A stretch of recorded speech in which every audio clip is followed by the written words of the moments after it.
ఇశ్రాయేలు దేశంలో యెరూషలేము అనేటువంటి దేవుని యొక్క మందిరం ఉంది. ఆ యెరూషలేము మందిరం అనేటువంటిది ఇశ్రాయేలు ప్రజలకు అత్యంత ప్రాముఖ్యమైనటువంటిది. ఎంత ప్రాముఖ్యము అనంటే వారి ప్రాణముతో సమానం, అంత ప్రాముఖ్యమైనటువంటిది. ఆ యెరూషలేము దేవాలయంలో సంవత్సరానికి ఒకసారి పాప పరిహారార్థ బలి జరుగుతూ ఉంటుంది. ఈ పాప పరిహారార్థ బలి జరిగేటప్పుడు గొర్రె పిల్లను అక్కడ ఆ దేశ ప్రజలందరి కొరకు బలి అర్పణ ఇస్తారు. ఆ గొర్రె పిల్ల ఎలా ఉండాలి అంటే ఏ విధమైనటువంటి కలంకము లేనటువంటి గొర్రె పిల్ల వలె ఉండాలి. దానికి ఏ మచ్చ కానీ, ఏ పొడలు కానీ, కాలు వంకర కానీ, కన్ను వంకరు కానీ, గాయములు కానీ అటువంటి ఏమీ కూడా ఉండడానికి వీల్లేదు. ఏ కల్మషము లేనటువంటి, కలంకము లేనటువంటి గొర్రె పిల్లను బలి ఇస్తారు. దానికి అనేక మంది టెస్ట్ చేస్తారు, ఏమైనా లోపం ఉందేమోనని. కాబట్టి ఆ మందిరములో బలి అర్పించబడేటువంటి ఆ గొర్రె పిల్లను పెంచడానికి ఒక ప్రత్యేకమైనటువంటి స్థలము, ఆ స్థలములో గొర్రె పిల్లలను పెంచుతారు. అదే బెత్లెహేము అనేటువంటి గ్రామం. ఆ గ్రామములో దేవుని మందిరము కొరకు గొర్రె పిల్లలను గొర్రెల కాపరులు పెంచుతూ ఉన్నటువంటి సమయంలో ఒక రాత్రి సమయంలో ఒక దేవదూత వచ్చి ఆ దేవదూత వారితో మాట్లాడుతూ ఉంది. భయపడకండి, ఇదిగో ప్రజలందరికీ కలుగబోవు మహా సంతోషకరమైన శుభవర్తమానం. ఏమని చెప్పింది చెప్పండి? దేవదూత ఏమని చెప్పిందండి? మీరు కూడా దేవదూతలు చెప్పండి ఒకసారి. ఇదిగో ప్రజలందరికీ కలుగబోవు మహా సంతోషకరమైన శుభవర్తమానాన్ని నేను మీకు తెలియచేస్తున్నాను అని దేవదూత తెలియచేసింది. ఈ వాక్యం మనకందరికీ ఎప్పటి నుంచో తెలిసినటువంటిదే. క్రిస్మస్ అనగానే ఈ వాక్యము చదవకుండా, దీని గురించి చెప్పకుండా జరిగేటువంటిది కానే కాదు. అయితే దేవదూత చెప్పినటువంటిది ఏమంటుంది అని అంటే, ప్రజలందరికీ కలగబోవు మహా సంతోషకరమైన శుభవర్తమానం అంటుంది. ఇది మహా సంతోషకరమైన శుభవర్తమానం, ప్రజలందరికీ కలుగబోయేటువంటి శుభవర్తమానం అని దేవదూత చెప్పినంత మాత్రాన మనం నమ్మేయడం కాదు, కానీ అవునా కాదా అనేటువంటి విషయాన్ని మనం తెలుసుకోవాలి. దేవదూత అక్కడ ప్రకటన చేసినటువంటిది ఏంటి అంటే, యేసు క్రీస్తు యొక్క జననమును గూర్చి తెలియచేసింది. ఈ యేసు క్రీస్తును గూర్చినటువంటి జననం ఇది ప్రజలందరికీ కూడా చాలా సంతోషకరమైన శుభవర్తమానం అని తెలియచేయబడుతుంది. అంటే యేసుక్రీస్తు వచ్చాడు, ఆయన రావడం అనేటువంటిది చాలా సంతోషకరము.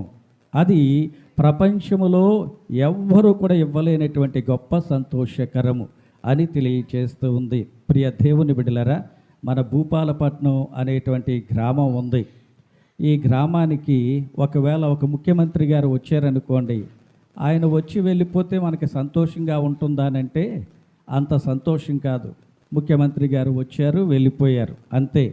కానీ వచ్చినటువంటి ముఖ్యమంత్రి గారు మన గ్రామంలో ఉన్నటువంటి ప్రతి కుటుంబానికి ఒక్కొక్క ఉద్యోగం వేసేస్తానన్నాడు అనుకోండి, అప్పుడు సంతోషంగా ఉంటుందా? ఉంటుందండి. అంత ఉసురుమంటూ చెప్తున్నారేంటి? సంతోషంగా ఉంటుందా? చాలా సంతోషంగా ఉంటుంది. ప్రతి కుటుంబంలో సంతోషం ఉంటుంది. ఎందుకంటే ఒక సంతోషకరమైన వార్త చెప్పాడు ఆయన. ఏంటి అని అంటే, ప్రతి ఇంటికి కూడా ఒక ఉద్యోగం ఇస్తాను, నేను తప్పనిసరిగా ఇస్తాను అని చెప్పి వెళ్ళాడు. కాబట్టి అందుచేత ఆ వార్త తెలిసినప్పుడు మనందరికీ కూడా ఉద్యోగాలు వేస్తాడు, ఫలానా విషయం కోసం, ఈ పని చేయడం కోసం ముఖ్యమంత్రి గారు మన గ్రామానికి వచ్చాడు అనేటువంటి విషయం తెలిస్తే చాలా సంతోషం.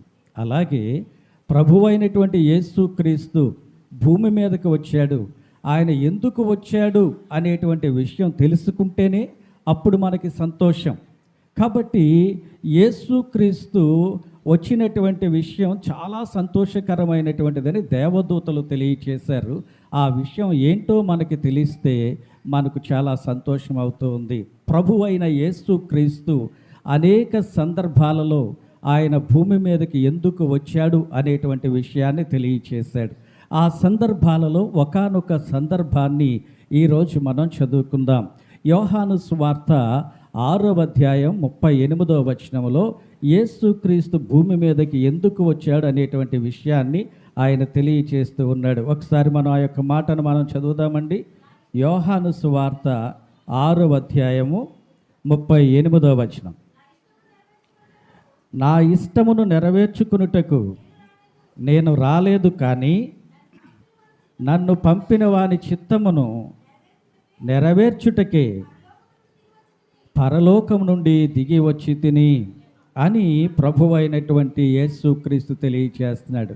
ఏమంటున్నాడు అనంటే, నా ఇష్టాన్ని నెరవేర్చుకోవడానికి నేను రాలేదు, కానీ నన్ను పంపినటువంటి పరలోకపు తండ్రి యొక్క చిత్తాన్ని నెరవేర్చటానికే నేను ఎక్కడి నుంచి వస్తూ ఉన్నాను అంటే పరలోకము నుండి దిగి వస్తున్నాను. అంటే యేసుక్రీస్తు ఎక్కడ నుండి వచ్చాడో, ఎందుకు వచ్చాడో ఆ విషయాన్ని అక్కడ తెలియచేస్తూ ఉన్నాడు. యేసుక్రీస్తు ఎక్కడి నుంచి వచ్చాడటండి? పరలోకం నుండి దిగి వచ్చాడు. దేవునికి స్తోత్రాలు చెల్లించుదామా? పరలోకం నుండి దిగి వచ్చి మనుషులతో ఉండి మనుషులతో సహవాసము చేసి వెళ్ళిన దేవుడు ఎవరైనా ఉన్నారు అనంటే యేసుక్రీస్తు తప్ప మరి ఎవరును లేరు. దేవునికి మహిమ కలుగునుగాక. యేసుక్రీస్తు పరలోకము నుండి నేను దిగి వచ్చాను అని తెలియచేస్తున్నాడు. చాలామంది ఏమనుకుంటారు అంటే యేసుక్రీస్తు ఏదో 2024 సంవత్సరాల క్రితం నుంచి ఉన్నటువంటి వెరీ లేటెస్ట్ గాడ్ అని అనుకుంటారు చాలామంది. ఎందుకు అనుకుంటారనంటే 2024 సంవత్సరాల క్రితం భూమి మీద ఒక మనిషిగా వచ్చాడు కాబట్టి అక్కడి నుంచే చాలామంది కౌంట్ చేసుకుంటారు. కానీ యేసుక్రీస్తు ఏమంటున్నాడనంటే అంతకంటే ముందు నుంచి నేను ఉన్నటువంటి వాడను అని తెలియచేస్తున్నాడు. యేసుక్రీస్తు ఏ లేటెస్ట్ గాడ్ కాదండి, నిన్నగాక మొన్న వచ్చినటువంటి వాడు కాదు. ఆయన పరలోకములో ఉండినటువంటి వాడు, పరలోకములో నుండి భూమి మీదకి దిగి వచ్చినటువంటి వాడు.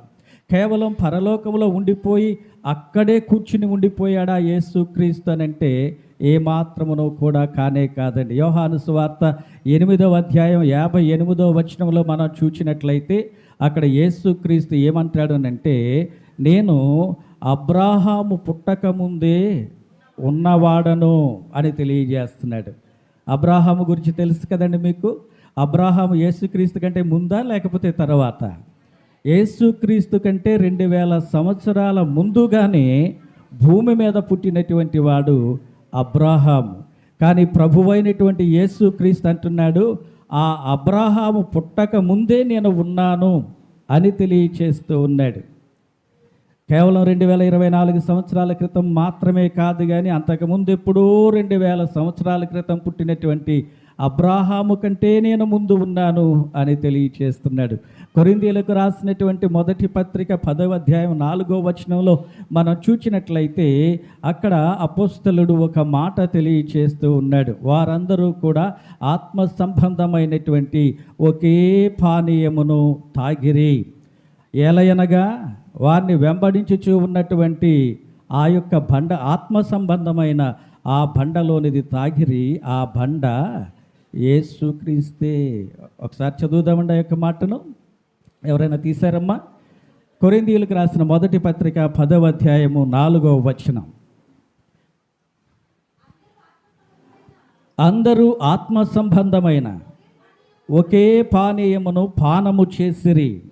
ఏలయనగా తమ్మును వెంబడించిన ఆత్మ సంబంధమైన ఆ బండలోనిది త్రాగిరి. ఆ బండ క్రీస్తే. యేసుక్రీస్తును గురించి మోషే కాలంలో వచ్చినటువంటి ప్రస్తావన ఇది. మోషే యేసుక్రీస్తు భూమి మీద మనుషుడిగా పుట్టక ముందు 1400 సంవత్సరాల క్రితం ఉన్నటువంటి వాడు. అప్పుడు యేసుక్రీస్తట వారిని వెంబడిస్తూ ఉన్నాడట. వారిని వెంబడిస్తూ ఉన్నటువంటి ఆత్మ సంబంధమైన బండలోనిది వారు త్రాగిరి. ఆ బండ క్రీస్తే అని తెలియచేయబడుతూ ఉంది. అంటే ఎందుకు ఈ యొక్క విషయాలన్నీ నేను తెలియచేస్తూ ఉన్నానంటే యేసుక్రీస్తు నిన్న మొన్న వచ్చినటువంటి దేవుడు కాదు. యోహాను సువార్త 1వ అధ్యాయం 1వ వచనంలో మనం చూసినట్లయితే ఆదియందు వాక్యముండెను, వాక్యము దేవుని యొద్ద ఉండెను, ఆ వాక్యమే దేవుడై ఉండెను. అటు తర్వాత 14వ వచనంలో మనం చూసినట్లయితే ఆ వాక్యమే శరీరధారి అయి కృపాసత్య సంపూర్ణుడుగా మన మధ్య నివసించెను. దేవునికి స్తోత్రాలు చెల్లించుదామా? హల్లెలూయా. ఆది యందు వాక్య రూపములో యేసుక్రీస్తు ఉన్నాడు. అబ్రాహాము ఉన్నటువంటి కాలములో దేవుని దూతగా అబ్రాహాము దగ్గరికి వచ్చాడు. మోషే కాలములో వారికి దాహము తీర్చినటువంటి ఒక బండ రూపములో ఉన్నాడు. యేసుక్రీస్తు వాక్య రూపములో ఉన్నాడు, ఆత్మ సంబంధమైన రీతిలో ఉన్నాడు, దేవదూత రూపములో ఉన్నాడు. అంతేకాకుండా దానియేలు సింహపు బోనులో ఉన్నప్పుడు యేసయ్య ఒక దేవదూతలా వచ్చి ఆ సింహాల నోళ్ళు మూయించాడు. యేసుక్రీస్తు పరలోకంలో కూర్చుని అక్కడే ఎంజాయ్ చేయడం లేదండి. ఆయన ఆది నుంచి ఉన్నటువంటి యేసుక్రీస్తు పరలోకం నుండి దిగి వచ్చి అనేక పర్యాయములు తన యొక్క బిడ్డలైనటువంటి ప్రజలకు కనబడుతూ ఉన్నాడు. హెబ్రీయులకు రాసిన పత్రిక 1వ అధ్యాయం 1వ వచనంలో మనం చూసినట్లయితే అక్కడ ఒక మాట తెలియచేయబడుతుంది. నానా సమయములందు నానా విధములుగా దేవుడు ప్రవక్తల ద్వారాను తన బిడ్డలతో మాట్లాడి అంత్య దినమందు అనగా ఆ కాలము సంపూర్ణమైనప్పుడు తన కుమారుడైనటువంటి యేసుక్రీస్తును భూమి మీదకి పంపించాడని తెలియచేస్తుంది. గలతీ 4:4లో కూడా ఆ మాట మనం చూస్తున్నాం. కాలము సంపూర్ణమైనప్పుడు దేవుడు తన కుమారుడైన యేసుక్రీస్తును భూమి మీదకి పంపెను. ఆయన స్త్రీ యందు జన్మించి ధర్మశాస్త్రమునకు దాస్యులైనటువంటి మనలను విడిపించుట కొరకు ధర్మశాస్త్రమునకు లోబడినటువంటి వాడాయను అని దేవుని యొక్క వాక్యం తెలియచేస్తుంది. ప్రియ దేవుని బిడ్డలారా, యేసుక్రీస్తు పరలోకములో ఉన్నటువంటి యేసుక్రీస్తు భూమి మీద ఉన్నటువంటి మనుషులకు రకరకాల విధాలుగా ఆయన కనిపిస్తూ ఆ కాలము సంపూర్ణమైనటువంటి తర్వాత, కాలము సంపూర్ణం అంటే దాని గురించి ఇప్పుడు చెప్పడం చాలా సమయం పడుతుంది కాబట్టి అది తెలియచేయడం లేదు. కానీ కాలము సంపూర్ణమైనప్పుడు ఏం చేస్తాడనంటే వాక్య రూపంలో ఉన్నటువంటి యేసుక్రీస్తు, లేకపోతే ఆత్మరూపంలో ఉన్నటువంటి యేసుక్రీస్తు, దేవుని దూత రూపంలో ఉన్నటువంటి యేసుక్రీస్తు ఒక శరీరాన్ని ధరించి భూమి మీదకి వచ్చాడు. ఎందుచేత వచ్చాడనంటే ఆయన ఆత్మస్వరూపి. దేవుడంటే ఎవరు అనంటే మనం యోహాను సువార్త 4వ అధ్యాయంలో యేసుక్రీస్తు సమరయ స్త్రీతో మాట్లాడుతూ ఉన్నప్పుడు 4:24-27 అనుకుంటాను, అక్కడ తెలియచేస్తూ ఉన్నాడు. దేవుడు ఆత్మ గనుక ఆయనను ఆరాధించువారు ఆత్మతోనూ సత్యముతోనూ ఆరాధించవలెనని తెలియచేస్తూ ఉన్నాడు. దేవుడు ఆత్మ గనుక ఏ రూపములోనైనా రాగలడు, కానీ మనుష్యుని రూపములోనే భూమి మీదకి ఆయన వచ్చాడు. ఎందుచేత మనుష్యుని రూపములో ఆయన వచ్చాడు అనంటే ఏ రూపమునైనా ధరించగలిగినటువంటి వాడు మనుష్యుని రూపంలోనే వచ్చాడు అనంటే, ఒకవేళ ఆయన ఒక బలమైన సింహం రూపంలో వచ్చి ఇక్కడ కూర్చున్నాడు అనుకోండి, ఎంతమంది ఉంటారు మీరు చెప్పండి? ఒక సింహం వచ్చి లోపల కూర్చుంటే ఎంతమంది ఉంటారు? పోని సింహం వదిలేద్దాం, ఎలుగుబంటి వస్తే కనీసం నక్కొస్తే కూడా ఉండం మనం కదా, పారిపోతాం మనం, కుక్కొచ్చినా ఉండం, అవసరమైతే కొట్టి చంపేస్తాం కదండి. కాబట్టి వేరొక రూపంలో ఏదైనా రూపంలో యేసుక్రీస్తు వచ్చాడు అనుకోండి, మనతో కమ్యూనికేట్ చేయలేడు ఆయన. మనం ఆయన మాట వెనక పారిపోతాం, దూరంగా వెళ్ళిపోతాం. అందుచేత యేసుక్రీస్తు వేరే వేరే రూపము దేనిని కూడా ధరించలేదు. అంతేకాకుండా ఒకవేళ దేవదూతలాగా పైనుంచి దిగి వచ్చాడు అనుకోండి, ఏమవుతుంది? ఇందాక మనం చదువుకున్నటువంటి వాక్య భాగంలో మొదటి మాట ఏంటండి? ఫస్ట్ మనం చదువుకున్నటువంటి వాక్య భాగం లూకాసు వార్త 2:10లో మొదటి భాగం ఏంటి? That's right. ఏంటమ్మది? భయపడకుడు. ఏం చెప్పింది ఫస్ట్ దేవదూత? భయపడకుడు. ఎందుకు చెబుతుంది? ఆమె మనిషిలా రాలేదు, ఆ దూత మనిషిలాగా రాలేదు. ఆయన ఒక దేవదూతలాగా వచ్చాడు కాబట్టి ఆ మహిమను చూడలేక గొర్రెల కాపర్లైన మనుష్యులు భయపడిపోతున్నారు. కాబట్టి ఆ దూత అంటుంది భయపడకండి అని తెలియచేస్తుంది. కాబట్టి యేసుక్రీస్తు ఒక జంతువులా వచ్చినా భయమే ప్రజలకు, దేవదూతలాగా వచ్చినా భయపడి పారిపోతారు ప్రజలు. అందుచేత యేసుక్రీస్తు ఏ రూపములో వచ్చాడు అనంటే మనుష్యుని రూపమును ధరించి భూమి మీదకి వచ్చాడు. మనుషులు భూమి మీద ఎలా పుడతారో అలాగునే తన యొక్క మహిమనంతా తగ్గించుకొని భూమి మీదకి ఒక మనిషి వలె వచ్చాడు. ఇంకో విషయం కూడా చెప్పనా? యేసుక్రీస్తు భూమి మీదకి రావడానికి మనిషి రూపాన్ని ఎందుకు ధరించాడో చెప్పనా? ఎందుకు ధరించాడు అనంటే ఆదికాండ 1వ అధ్యాయం 27వ వచనంలో మనం చూసినప్పుడు దేవుడు మనుషులను ఎవరి రూపంలో చేశాడనేటువంటి మాట తెలియచేయబడుతుంది. తన స్వరూపమందు తన పోలిక చెప్పున నరులను చేసిన. అంటే మన రూపం ఎవరిదండి? తన స్వరూపమందు తన పోలిక చెప్పని చేశాడంటే మనుష్యుని రూపం ఎవరిదేనంటే దేవుని రూపం. కాబట్టి ఇది దేవుని రూపము కాబట్టి ఆయన తన రూపములోనికి రావడం అనేటువంటిది కరెక్ట్. కాబట్టి యేసుక్రీస్తు తన ప్రజలైనటువంటి మనుష్యులతో మాట్లాడడానికి, దేవుని ప్రేమను వ్యక్తపరచడానికి, వారిని పాపం నుండి రక్షించడానికి మనుషునిలో మనిషిగానే రావాలి. అందుచేత ప్రభు అయినటువంటి యేసుక్రీస్తు 2024 సంవత్సరాల క్రితం ఒక మనిషిలాగా భూమి మీదకు వచ్చాడు. ఆ మనిషిలాగా వచ్చినటువంటి ఆ యొక్క సందర్భాన్నే మనం ఏం చేస్తామని అంటే క్రిస్మస్ అని చెప్పి మనమందరం కూడా క్రిస్మస్ పండుగ మనం చేస్తాం. ఎందుకంటే దేవుడైనటువంటి ఆయన ఎందుకు పనికిరానటువంటి మనుషుని కొరకు తన మహిమనంతా విడిచిపెట్టి మనుషుని రూపములో భూమి మీదకి వచ్చి మనుషులతో ఉండి మనుషుల పాపములు తొలగించి వెళ్ళినటువంటి వాడు. అంత గొప్ప దేవుడు ఎవరైనా ఉన్నారనంటే ప్రభువైన యేసుక్రీస్తు. ఒకసారి దేవునికి స్తోత్రాలు చెల్లించుదామా? హల్లెలూయా. కాబట్టి ప్రియ దేవుని బిడ్డలారా, ఇంతవరకు మనం చెప్పుకున్నటువంటి మాట ఏంటి అనంటే యేసుక్రీస్తు ఎక్కడి నుంచి వచ్చాడో, అంతకుముందు ఎక్కడున్నాడో, ఎన్నిసార్లు ఎక్కడెక్కడ కనబడుతూ వచ్చాడో ఆ విషయాలు మనం చెప్పుకున్నాం. మనం చదువుకున్న వాక్య భాగం 6వ అధ్యాయం 38 యోహాను సువార్తలో తర్వాత మాట ఏంటి అనంటే నేను తండ్రి చిత్తమును నెరవేర్చడానికి వచ్చానన్నాడు. ఎక్కడి నుంచి వచ్చాడో మనం చెప్పుకున్నాం. ఎందుకు వచ్చాడు అనంటే తండ్రి చిత్తమును నెరవేర్చడానికి నేను వచ్చాను అని తెలియచేస్తున్నాడు. తండ్రి చిత్తము ఏంటి అనేటువంటి విషయాన్ని మనం ఆలోచన చేస్తే అక్కడే కొంచెం కంటిన్యూ చేస్తే ఏమని తెలియచేయబడుతుంది అంటే తర్వాత వచనంలో 39వ వచనంలో యేసుక్రీస్తు దేవుని చిత్తం ఏంటో తెలియచేస్తున్నాడు. ఒకసారి చదువుదామమ్మా. ఆయన నాకు అనుగ్రహించిన దాని అంతటిలో నేనేమీ పోగొట్టుకొనక అంత్యదినమున దానిని లేపుటయే నన్ను పంపిన వాని చిత్తమై ఉన్నది. ప్రభువైన యేసుక్రీస్తు పరలోకములో నుంచి వచ్చాడు. తండ్రి చిత్తాన్ని నెరవేర్చడానికి వచ్చాడు. తండ్రి చిత్తము ఏంటి అనంటే తండ్రి నాకు అప్పగించినటువంటి దానిలో దేనిని పోగొట్టుకోకూడదు అని తెలియచేస్తున్నాడు. ఉదాహరణకి నేను మీకు 100 రూపాయలు ఇచ్చాను, జాగ్రత్తగా ఉంచు అని అన్నాను అనుకోండి. మరలా నేను వచ్చేసరికి ఎన్ని రూపాయలు ఉంచాలి మీ దగ్గర? 100 ఉంచాలి, అంతే కదా. దాంట్లో ఏ ఒక్కదాన్ని పోగొట్టుకోకూడదు అన్నాను అనుకోండి, అప్పుడు ఏం చేయాలి? 100 ఇచ్చాను కాబట్టి ఆ 100 తప్పనిసరిగా అలాగనే ఉంచాలి. ఇదే ప్రభు అయిన యేసుక్రీస్తు తెలియచేస్తున్నాడు. నా తండ్రి నాకు దేనిని అప్పగించాడో దాన్ని పోగొట్టుకోకుండా అంత్యదినమున నేను దాన్ని లేపుటయే నా తండ్రి యొక్క చిత్తము అని తెలియచేస్తూ ఉన్నాడు. దేవుడు యేసుక్రీస్తుకు అప్పగించినటువంటిది ఏంటి? నేను చెప్పే మాటలు అర్థమవుతున్నాయండి? నేనేం చెప్తున్నానంటే ఇది సంతోషకరమైన శుభవర్తమానం. ఎందుకు అవుతుందో దాని గురించి తెలియజేస్తున్నాను. ఎందుకు అవుతుందో మనకి తెలవాలి అని అంటే యేసుక్రీస్తు ఎందుకు వచ్చాడో తెలియచేయాలి, యేసుక్రీస్తు ఎక్కడి నుంచి వచ్చాడో తెలియచేయాలి, ఆయన ఏం చేస్తాడో దాని గురించి మనం తెలుసుకోవాలి. అదే విషయాలు నేను తెలియచేస్తున్నాను. యేసుక్రీస్తు పరలోకములో నుంచి దిగి వచ్చినటువంటి వాడు తన ఇష్టాన్ని నెరవేర్చుకోవడానికి కాదు కానీ దేవుని చిత్తాన్ని నెరవేర్చడానికి వచ్చినటువంటి వాడు.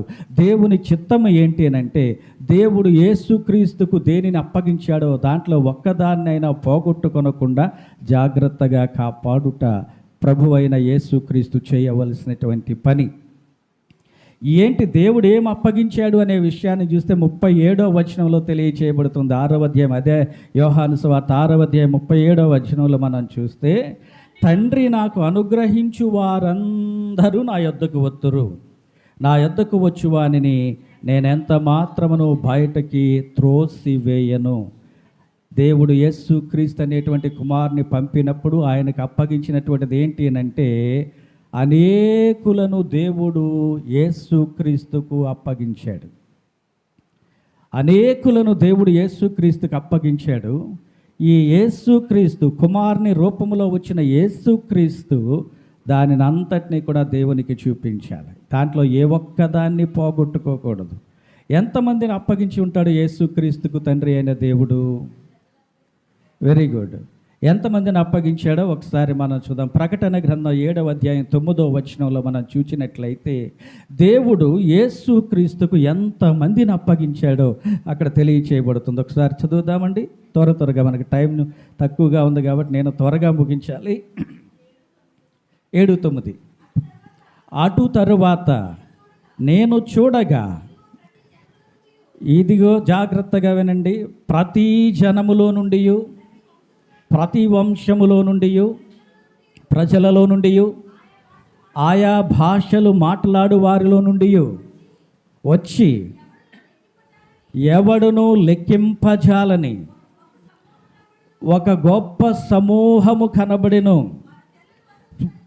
వారు తెల్లని వస్త్రములు ధరించుకొనిన వారై ఖర్జూరపు మట్టలు చేతపట్టుకొని సింహాసనము ఎదుటను గొర్రె పిల్ల ఎదుటను నిలువబడి సింహాసనాసీనుడైన ఆ దేవునికిని గొర్రె పిల్లకును మా రక్షణ కొరకై స్తోత్రమని మహాశబ్దముతో ఏలుగెత్తి చెప్పిరి. దేవునికి స్తోత్రాలు చెల్లించుదాం.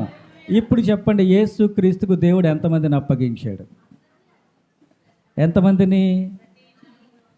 నేను ఒక మాట చెప్పనా, దాంట్లో ఉన్నటువంటిది ఎవరును లెక్కింప సఖ్యము కానంతమందిని. చెప్పండి, ఎంతమందినండి?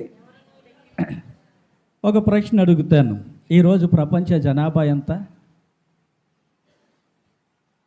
ఈరోజు ప్రపంచ జనాభా ఎంత అండి? Very good. 802 కోట్లు. అవునా కాదండి? 802 కోట్లు ఉంది అని అంటే దాని అర్థం ఏంటి అని అంటే ఎవరో దాన్ని లెక్కించారు కదండి. లెక్కించబట్టే కదా 800 కోట్లని తెలుస్తుంది, లేకపోతే తెలియదు కదా. కానీ ఇక్కడ వాక్యం ఏమని తెలియచేస్తుంది?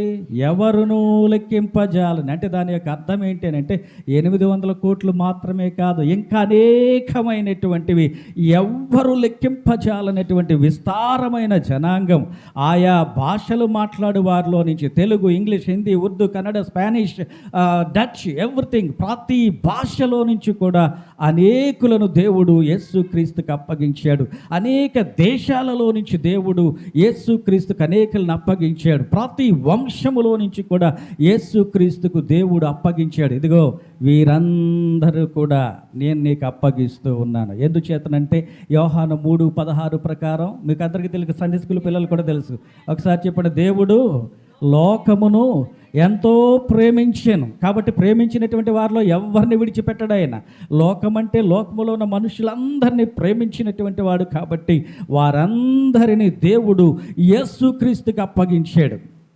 కాబట్టి యేసుక్రీస్తుకు అప్పగించబడినటువంటి వారిలో ఏ ఒక్కరిని కూడా యేసుక్రీస్తు పోగొట్టుకోకూడదు. అంత్యదినం వరకు వారిని జాగ్రత్తగా కాపాడుట యేసుక్రీస్తు చేయవలసినటువంటి పని. అది దేవుని యొక్క చిత్తము. ఇంకో మాట కూడా 40వ వచనంలో కూడా ఏమని తెలియచేస్తూ ఉన్నాడనంటే, ఆ మాటను కూడా ఒకసారి మనం చదువుకుందాం. యోహాను సువార్త 6:40లో మనం చూస్తే,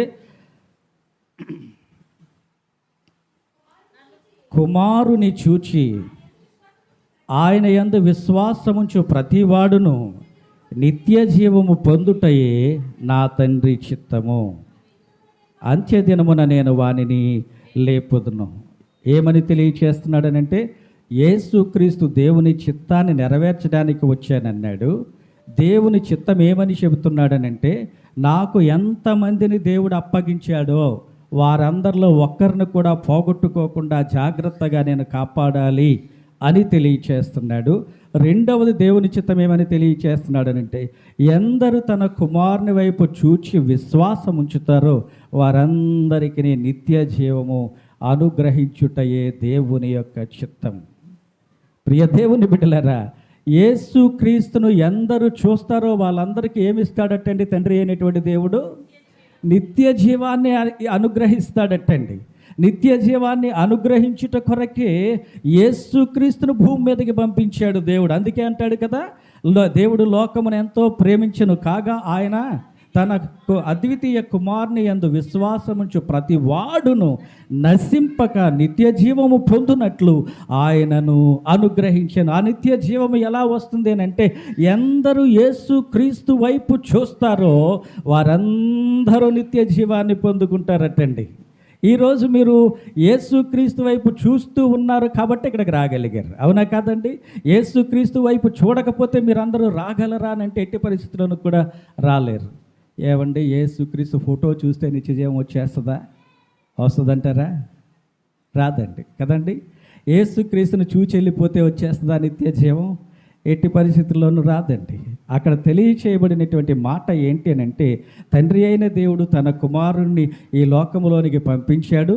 ఆయనను మనం చూస్తే మనకు తప్పనిసరిగా నిత్య జీవం వచ్చిందా లేదా అనేటువంటి విషయాన్ని ఆలోచన చేస్తే మీ అందరికీ తెలుసు, గుడ్ ఫ్రైడేలో యేసుక్రీస్తు శిలువ మీద రెండవ మాట ఏం పలికాడో తెలుసా మీకు? ఎవరైనా చెప్పండి, రెండవ మాట ఏం పలికాడు యేసుక్రీస్తు? ఇద్దరు దొంగలు, అటువైపు ఒక దొంగ, ఇటువైపు ఒక దొంగ ఉన్నాడు. వీళ్ళిద్దరూ యేసుక్రీస్తును చూచారా లేదా అని అంటే ఇద్దరూ చూచారు. చూచి ఒక్కడేమన్నాడు అని అంటే, నువ్వు దేవుడు అయితే నీవు రక్షించుకోవచ్చు కదయ్యా, నువ్వు రక్షించుకో, మమ్మల్ని కూడా రక్షించుకో అన్నాడు. ఇంకొక దొంగ కూడా చూశాడు. అటు తర్వాత మరలా కుడివైపున ఉన్నటువంటి ఆ దొంగ ఏమన్నాడనంటే, ప్రభువా, నీ రాజ్యముతో నీవు వచ్చినప్పుడు నన్ను జ్ఞాపకం చేసుకోవా ప్రభువా అన్నాడు. ఎందుకు అడిగాడు? ఇద్దరూ చూచారు, కానీ ఒక్కడు మాత్రం అడిగాడు. అడిగినటువంటి వాడితో యేసుక్రీస్తు ఏమన్నాడు అంటే, నేడు నీవు నాతో కూడా పరదేశంలో నుందువు. ఆ రోజే వాడికి నిత్య జీవాన్ని యేసుక్రీస్తు గ్రాంట్ చేసేసాడు. ఎందుచేతనంటే వాడు యేసు వైపు చూచాడు. యేసు వైపు ఎలా చూచాడు అని అంటే, చూచి వెళ్ళిపోయినటువంటి వాడు కాదండి, యేసు వైపు తేరి చూచినటువంటి వాడు. యేసు వైపు తేరి చూచుట ద్వారా యేసు అంటే ఎవరో వాడికి అర్థమైంది. నీవు యేసు గురించి చరిత్ర తెలుసుకున్నంత మాత్రాన యేసు అంటే అర్థమైపోదండి నీకు. యేసుక్రీస్తు గురించి ఏవో గొప్ప గొప్ప విషయాలు తెలుసుకున్నంత మాత్రాన అర్థమైపోదండి. నీవు తేరి చూడవలసినటువంటి వాడవు యేసుక్రీస్తును. సంఖ్యాకాండం 21వ అధ్యాయం 6 నుంచి 9 వచనాల వరకు మనం చూస్తే, దయచేసి చూడకండి, నేనే చెప్పేస్తాను. 21వ అధ్యాయం 6 నుంచి 9 వరకు మనం చూసినట్లయితే, మోషే అరణ్యములో తన ప్రజలను తీసుకుని వెళ్తూ ఉన్నప్పుడు దేవునికి మోషేకును వ్యతిరేకంగా వారు మాట్లాడినప్పుడు దేవుడు ఏం చేశాడనంటే, తాపకరమైనటువంటి సర్పములను వారి మధ్యలోనికి పంపించాడు. ఏ సర్పాలు పంపించాడు చెప్పండి? తాపమనంటే వేడి, ఫైరీ సర్పెంట్స్, తాపం, వేడి అయినటువంటి సర్పాలను పంపించాడు. ఆ సర్పాలు వాళ్ళని కొడుతూ ఉంటే భయంకరమైనటువంటి వేడి వచ్చేసి చచ్చిపోతున్నారు అందరూ. అప్పుడు వెళ్ళిపోతున్నారు, సమాధులు చేస్తున్నారు. ఎవరు చేస్తున్నారంటే మోషే చేస్తున్నాడు. అయ్యా, మా నాన్న చచ్చిపోయాడు, సమాధి చేసి ఇంటికి రాగానే మా అన్నయ్య చచ్చిపోయాడు, సమాధి చేయి. అయ్యా, మా తమ్ముడు చచ్చిపోయాడు, సమాధి చేయి అని చెప్పి ఆ సర్పములు కరిసిన ప్రతి ఒక్కడు చచ్చిపోతుంటే కొన్ని వేల సమాధులు చేశాడు మోషే. ఆ తర్వాత ప్రజలందరూ వచ్చి మోషేకి మొర్రపెట్టుకుని, అయ్యా, నువ్వు దేవునికి వ్యతిరేకంగా మేము పొరపాటు చేసాం, దయతో క్షమించు అని వేడుకున్నప్పుడు మోషే దేవుని దగ్గరికి వెళ్ళి వేడుకున్నాడు. అయ్యా, ఇదిగో ప్రజలు చచ్చిపోతున్నారయ్యా, నీ కనికరాన్ని, నీ జాలిని చూపించు ప్రభువా అని అడిగినప్పుడు దేవుడు ఏమన్నాడనంటే, ఆ ప్రజలందరి మధ్యలో ఒక ఎత్తైనటువంటి స్తంభాన్ని పెట్టి దాని మీద ఒక ఇత్తడి బొమ్మను పెట్టు. ఆ ఇత్తడి సర్పాన్ని ఎవడు నిదానించి చూస్తాడో వాడు బ్రతుకును అని తెలియచేశాడు. ఎవరైతే సర్పము కరిచి వచ్చారో వారు ఆ సర్పము వైపు నిదానించి చూచినప్పుడు వాడు బ్రతికారు. చూచి వెళ్ళిపోయినటువంటి వాడు బ్రతకలేదు. నిదానించి ఎవడు చూస్తాడో వాడు బ్రతుకుతాడు. యేసుక్రీస్తును కూడా నిదానించి చూస్తే నీకు నిత్య జీవం అనేటువంటిది వస్తుంది. నిదానించి చూస్తే ఏమవుతుందో ఒక చిన్న మాట నేను తెలియజేస్తాను. అక్కడ పెట్టినటువంటి సర్పము ఏ మెటల్తో తయారు చేశారండి? ఇత్తడి కదండి. మీ అందరికీ తెలుసా ఇత్తడి బిందులు తెలుసా? మా చిన్నప్పుడు ఎవరికైనా పెళ్ళి అయితే ఇత్తడి బిందులు ఇచ్చేవారండి, అంత బిందులు. ఆ బిందులు ఇంటికి తీసుకొచ్చిన తర్వాత చింతపండు పెట్టి బాగా తోమేవారండి. తోమిన తర్వాత ఏమవుతుందో తెలుసా? దాన్ని చూస్తే ఏమవుతుంది? ఇత్తడిని చూస్తే, ఆ బిందుని ఇలా చూస్తే ఏమవుతుంది అంటే మన మొహం దాంట్లో కనబడుతుంది. కాబట్టి ఎప్పుడైతే ఆ ఇత్తడి సర్పాన్ని నిదానించి చూచారో వీళ్ళ ముఖం వాళ్ళకి కనబడుతుంది. ఆ ఇత్తడి సర్పంలో వీళ్ళ ముఖం వాళ్ళకి కనబడడం అంటే దాని యొక్క అర్థం ఏంటంటే వాళ్ళ బ్రతుకు వాళ్ళకి కనబడుతూ ఉంది. ఇత్తడి అనేటువంటిది తీర్పునకు సాదృశ్యం. ఇదిగో నీ బ్రతికిదిగో, నీవు ఈ పాపము చేస్తావు, నీవు తప్పు చేస్తావు, నీకు ఈ శిక్ష పడవలసి ఉంది, అందుచేత నీవు మరణిస్తున్నావు అని చెప్పి ఆ దానిని నిదానించి చూచినటువంటి వాడు వాడి తప్పును, వాడి పాపమును అర్థం చేసుకుని, అయ్యో ఇంత భయంకరమైన పాపము నేను చేశానా, క్షమించండి దేవా అని చెప్పి వారి హృదయంలో ఒప్పుకున్నారు. నిదానించి చూస్తే మన తప్పులు మనకి అర్థమవుతాయి. 90వ కీర్తనలో మనం చూస్తే, నీ ముఖకాంతిలో నా రహస్య పాపములు కనబడుచు ఉన్నవి, స్పష్టముగా కనబడుచు ఉన్నవని తెలియచేయబడుతుంది. కాబట్టి ప్రియ దేవుని బిడ్డలారా, కుమారుని చూచు వారందరికీ నిత్య జీవాన్ని దేవుడు అనుగ్రహిస్తాడు అని అంటే దాని యొక్క అర్థం ఏంటంటే, యేసు క్రీస్తులో ఉన్నటువంటి నీతిని, యేసు క్రీస్తులో ఉన్నటువంటి పరిశుద్ధతను, యేసు క్రీస్తులో ఉన్నటువంటి యథార్థతను, యేసు క్రీస్తులో ఉన్నటువంటి ప్రేమను దాన్ని చూచి ఆయనతో మనం కంపేర్ చేసుకున్నప్పుడు మనం ఎందుకు పనికి రానటువంటి వాళ్ళం? ఆయనలో ఉన్న ప్రేమ నాకు లేదే, ఆయనలో ఉన్న యథార్థత నాలో లేదే, ఆయనలో ఉన్న నీతి నాలో లేదే, ఆయనలో ఉన్న పరిశుద్ధత నాలో లేదే, నేను ఎంత పాపాత్ముణ్ణి, ఎంత అపవిత్రుడను నేను అని మనలను మనం తెలుసుకొని, అయ్యో నేను పాపిని, ఈ పాపము నాలో నుంచి తొలగకపోతే నాకు భయంకరమైన తీర్పు ఉంది అని తెలుసుకొని, ఇదిగో ఆ తీర్పు అనేటువంటి దాంట్లోనికి నేను వెళ్లకుండా ఉండాలి అంటే నా పాపమును తొలగించుకోవాలి. ఆ పాపమును తొలగించుకోవాలనంటే పాపము ఎరుగని పాపరహితుడైన యేసుక్రీస్తు చిందించినటువంటి ఆ రక్తము ద్వారానే నా పాపము తొలగించబడుతుంది అని ఎవడు తెలుసుకుంటాడో వాళ్ళందరికీ కూడా నిత్య జీవాన్ని దేవుడు అనుగ్రహిస్తానంటున్నాడు. యేసుక్రీస్తు అంటున్నాడు, నేను తప్ప వేరొక మార్గము లేదు, నా ద్వారానే తప్ప ఎవడునో తండ్రి యొద్దకు చేరలేడని తెలియచేస్తూ ఉన్నాడు. ఎందుకంటే ఆ పాపమును తొలగించి, వారిలో ఉన్నటువంటి ప్రతి అపరాధమును తొలగించి, పరిశుద్ధతను అనుగ్రహించి పరలోక రాజ్యము చేరడానికి కావలసినటువంటి బలియాగమును చేసినటువంటి వాడు ప్రభువు అయిన యేసు క్రీస్తు తప్ప మరెవరు లేరు. అందుచేత తండ్రి అయినటువంటి దేవుడు ప్రభువు అయిన యేసు క్రీస్తును భూమి మీదకి పంపించాడు. ఎందరూ దీనిని అర్థము చేసుకుని వారి పాపములు కడుగుకుంటారో వారే తన కుమారుని చూచినటువంటి వారు, వారందరికీ నిత్య జీవం అనేటువంటిది అనుగ్రహించబడుతుంది. ఇంతవరకు తండ్రి చిత్తం ఏంటో మనం చెప్పుకున్నాం. యేసుక్రీస్తు ఎక్కడి నుంచి వచ్చాడో చెప్పాను, ఎందుకు వచ్చాడో చెప్పాను, తండ్రి చిత్తం ఏంటో చెప్పుకున్నాం. మరి యేసుక్రీస్తు మనకు చేసేటువంటిది ఏంటి? ఇదంతా తండ్రి చిత్తం కదండి. యేసుక్రీస్తు మనకు చేసేటువంటి మాట అక్కడ ఆయన తెలియజేస్తున్నాడు. మనం చదువుకున్నటువంటి 3 వాక్యాల్లో కూడా అంత్య దినమున నేను వానిని లేపుదును, అంత్య దినమున నేను వానిని లేపుదును, నేను దానిని లేపుదును అని 39లో అంటున్నాడు. 40లో నేను వానిని లేపుదును అని తెలియజేస్తూ ఉన్నాడు. అంటే దాని యొక్క అర్థం నేను సింపుల్గా తెలియజేస్తున్నాను, టైం లేదు కాబట్టి. దానిని లేపుదును అని అంటే అంత్య దినమున మన శరీరాన్ని ఆయన లేపుతాడు. వానిని లేపుదును అని అంటే మన యొక్క ఆత్మను, మన యొక్క ప్రాణమును ఆయన అంత్య దినమున లేపుతాడు ప్రభు అయినటువంటి యేసుక్రీస్తు. ఎవరిని లేపుతాడు అంటే క్రీస్తు వైపు ఎవరైతే నిదానించి చూస్తారో అటువంటి వారందరూ నిత్య జీవం కలిగినటువంటి వారు. కాబట్టి ప్రాణం కలిగిన ప్రతి ఒక్కడు లేపగానే లేస్తాడు, మనం గట్టిగా కేక వేయగానే లేస్తాడు. అలాగుననే క్రీస్తు వైపు చూచిన ప్రతి ఒక్కడు, క్రీస్తును నమ్ముకున్నటువంటి ప్రతి ఒక్కడు, క్రీస్తులో తన పాపమును కడుక్కున్నటువంటి ప్రతి ఒక్కడు లోపల నిత్య జీవాన్ని కలిగి ఉన్నటువంటి వాడు. కాబట్టి వాడు తప్పనిసరిగా క్రీస్తు యొక్క 2వ రాకడలో ఆయన స్వరమును వినగానే లేపబడతాడు. నీ స్వరము లేళ్లను ఏన చేయను అని దేవుని వాక్యం తెలియజేస్తుంది. దేవుని యొక్క స్వరాన్ని విన్నప్పుడు ప్రతి ఒక్క సమాధి కూడా తెరవబడుతుంది. దాంట్లో నుంచి ఆ నిత్య జీవం కలిగినటువంటి వారు లేపబడతారు.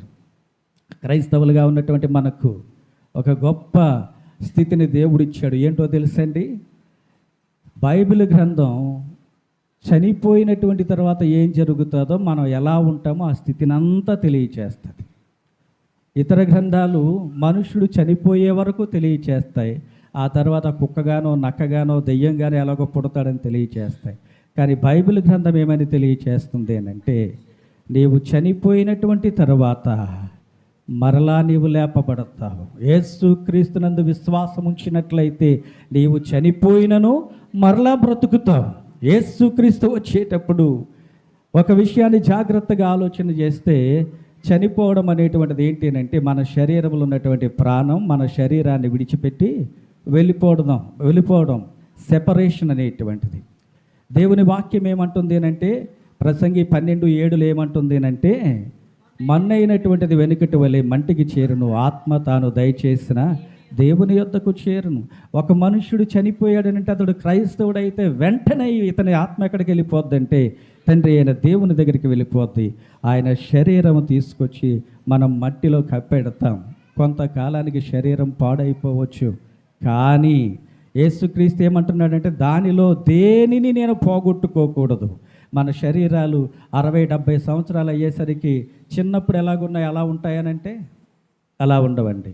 ఐసైట్ పోతుంది, కాళ్ళు చేతులు వంకర్లు పోతాయి, లేకపోతే జుట్టు ఊడిపోద్ది, లేకపోతే ముడతలు పడిపోతాయి. రకరకాలైన పరిస్థితుల్లో మన శరీరం చచ్చిపోయే సమయానికి తయారవుతుంది.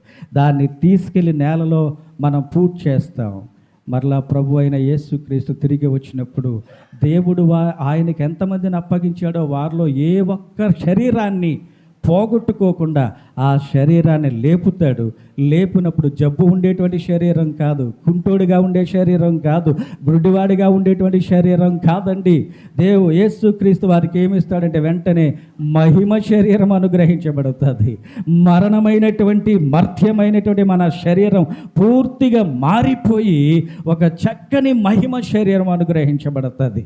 అది ఎవరికేనంటే దేవుని నమ్ముకున్నటువంటి వారికి. అది ఎవరికేనంటే తన కుమారుని ఎందరూ చూస్తారో వారందరికీ కూడా అది అనుగ్రహించబడుతుంది. దేవునికి స్తోత్రాలు చెల్లించుదామా?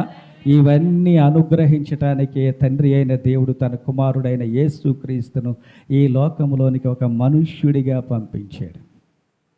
ఆయన బోధలు విని, ఆయన మాటలు విని, ఆయన చెప్పిన ప్రతి విషయాన్ని జాగ్రత్తగా అర్థం చేసుకుని ప్రతి పాపమును ఎవడు కడుక్కున్నాడో వాడు తప్పనిసరిగా యేసుక్రీస్తులు ఆయనలో ఉన్నటువంటి జీవమును వాడు పొందుకున్నటువంటి వాడు. అటువంటి వాడు తప్పనిసరిగా అంత్య దినమున లేపబడతాడు. అంత్య దినము అంటే ఎప్పుడు అనంటే మరలా యేసుక్రీస్తు తిరిగి వచ్చే ముందు, సంఘము ఎత్తబడినటువంటి తరువాత, శ్రమల కాలం వచ్చినటువంటి తర్వాత, శ్రమలు పూర్తయినటువంటి తర్వాత, ప్రభు అయిన యేసుక్రీస్తు మరలా భూమి మీదకి వచ్చినటువంటి తర్వాత, భూమి మీద 1000 ఏండ్ల పరిపాలన అయిపోయినటువంటి తరువాత, అప్పుడు మరలా యేసుక్రీస్తు భూమి మీదకి వచ్చినప్పుడు చనిపోయినటువంటి వారందరూ మరలా లేపబడతారు. అప్పుడు లేపబడినప్పుడు వారందరూ ఇందాక మనం ప్రకటన గ్రంథంలో చూచాం చూడండి, ఎవడు లెక్కింపజాలని విస్తారమైనటువంటి జనాంగము ప్రభు అయినటువంటి యేసుక్రీస్తు ఎదుటను తండ్రి అయినటువంటి దేవుని ఎదుటను నిలబడతారు. అప్పుడు తీర్పు అనేటువంటిది జరుగుతూ ఉంది. ఆ తీర్పు సమయంలో గొర్రెపిల్లగా ఉన్నటువంటి యేసుక్రీస్తు అంటాడు, తండ్రి నీవు అప్పగించినటువంటి పనిని నేను సంపూర్తి చేశాను. ఇదిగో ఎవరు లెక్కింపజాలని ఎంత జనాంగాన్ని నాకు అప్పగించావు కదా, వీరందరూ నా దగ్గరికి వచ్చారు, నేను ఎవరిని త్రోసివేయలేదు, వీళ్ళందరూ నన్ను నీ కుమారుడని ఒప్పుకున్నారు, వీళ్ళందరూ తమ పాపములను నా రక్తములో కడుక్కున్నారయ్యా, వీళ్ళందరూ పాపమును పోగొట్టుకుని పరిశుద్ధులుగా మార్చబడ్డారయ్యా. ఇదిగో అసంఖ్యాకమైన ఈ జనాంగం ఇదిగో ఇక్కడ ఉన్నారు ప్రభువా తండ్రి అని తెలియచేస్తారు. ఎప్పుడైతే ప్రభు అయిన యేసుక్రీస్తు తనకు అప్పగించినటువంటి వాటిలో దేనిని పోగొట్టుకోకుండా వారందరినీ తండ్రి అయినటువంటి దేవుని ఎదుట నిలబెడతాడో అప్పుడు తండ్రి అయినటువంటి దేవుడు అంటాడు, ఇదిగో జగత్ పునాది వేయబడక ముందు నుంచి కూడా మీ కొరకు సిద్ధపరచబడినటువంటి పరలోక రాజ్యమును స్వతంత్రించుకోనండి అని తెలియచేస్తాడు. దేవునికి స్తోత్రాలు చెల్లించుదామా? అటువంటి గొప్ప స్థితిని అనుగ్రహించటానికే యేసుక్రీస్తు భూమి మీదకి వచ్చాడు. ఆ తీర్పు జరిగినప్పుడు ఎందరు యేసుక్రీస్తును చూడలేదో, ఎందరు యేసుక్రీస్తునందు విశ్వాసం ఉంచలేదో వాళ్ళందరూ కూడా నిత్య నరకంలోనికి నెట్టివేయబడతారు. యేసుక్రీస్తును అంగీకరించిన ప్రతి ఒక్కరు, యేసుక్రీస్తును చూచి తన పాపములు ఒప్పుకొని కడుగుకున్నటువంటి ప్రతి ఒక్కరూ కూడా నిత్య జీవం అనేటువంటి పరలోక రాజ్యంలోనికి ప్రవేశిస్తారు. ఆ పరలోక రాజ్యములో రోగాలు ఉంటాయనంటే రోగాలు ఉండవు, కష్టాలు ఉంటాయంటే కష్టాలు ఉండవు, ఆర్థిక ఇబ్బందులు ఉంటాయంటే ఇబ్బందులు ఉండవండి. ఎలా ఉంటుంది అని అంటే బంగారు వీధులు. బంగారం ఎక్కడ పెట్టుకున్నారు మీరు ఇప్పుడు? బంగారం ఎక్కడ పెట్టుకుంటారు? చెవులకి, ముక్కులకి, మెళ్ళకి వేసుకుంటారు. ఎందుకంటే ఒళ్ళంతా పెట్టుకోవాలంటే సరిపోవు డబ్బులు, చాలా ఖరీదు. అంత విలువైనటువంటి బంగారం వీధులు ఉంటాయట అక్కడ. ఆ వీధులతో వజ్రాలు ఉండేటువంటి గుమ్మాలు తయారు చేయబడతాయి. ఆ గుమ్మాలలో ప్రతి దినము సంతోషమే, బాధ ఉండదు, ఏడుపు ఉండదు, దినము సంతోషమే, కష్టాలు ఉండవు, ఆర్థిక ఇబ్బందులు ఉండవు.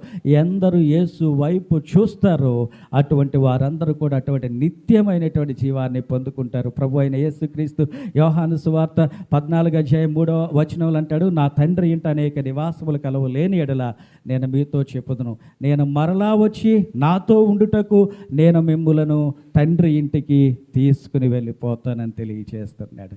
కాబట్టి ప్రియ దేవుని బిడ్డలారా, ప్రభు అయినటువంటి యేసు క్రీస్తు అటువంటి గొప్ప స్థితి మనం పొందుకొనుట కొరకు, అటువంటి పరలోకంలో మనం ఉండుట కొరకు, పరమ తండ్రి దగ్గర నిత్య జీవాన్ని కలిగి, నిత్య ఆనందాన్ని కలిగి, ఏ బాధలు లేకుండా ఉండుట కొరకు, అటువంటి స్థితిని మనకు అనుగ్రహించుట కొరకే భూమి మీద మనలో మనుష్యుడిగా పుట్టాడు.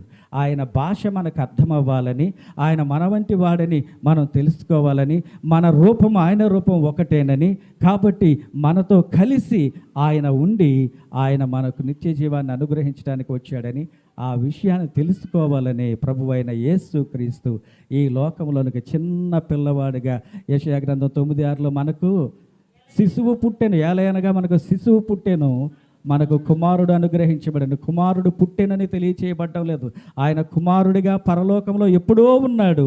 మనకు 2024 సంవత్సరాల క్రితం ఒక చిన్న పిల్లోడిలాగా భూమి మీదకి వచ్చి మన కొరకు కల్వరి శిలువలో ప్రాణం పెట్టి నిత్య జీవాన్ని అనుగ్రహించాడు.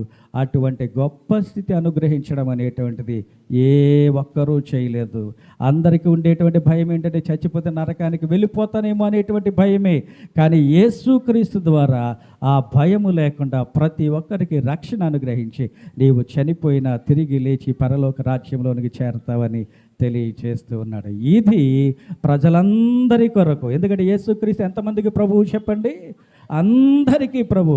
ఎందరు అంగీకరిస్తారో వారందరినీ దేవుని బిడ్డలుగా తయారు చేసి పరలోక రాజ్యంలోనికి తీసుకుని వస్తాడు. ఇది మహా సంతోషకరమైన శుభవర్తమానము, దేవదూత తెలియజేసినటువంటి శుభవర్తమానం. ఇది సంతోషకరమైనదా కాదా చెప్పండి ఒకసారి. సంతోషకరమైనటువంటి అయితే గట్టిగా హ్యాపీ క్రిస్మస్ చెప్పండి. అదేంటి పాస్టర్ గారు, వెళ్ళిపోండి పాస్టర్ గారు ఇంకెందుకు అన్నాడు చెప్పారు మీరు, అవునా? అలా కాదు, గట్టిగా చెప్పండి. మాకు చాలా సంతోషంగా ఉందండి, యేసయ్య మా కోసం వచ్చాడు అని ఆ యొక్క ఆలోచన ఉంటే గట్టిగా చెప్పండి. ఇందాక మనం ప్రకటన గ్రంథంలో చదువుకున్నప్పుడు అక్కడ ఏమని తెలియజేస్తున్నారు తెలుసా?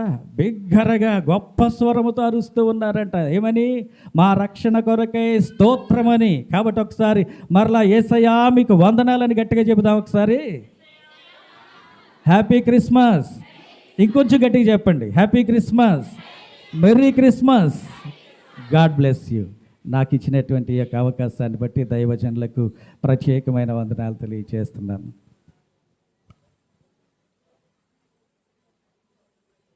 హల్లెలూయా, హల్లెలూయా. సంతోషం, మంచిది. యేసు వైపు చూడాలి.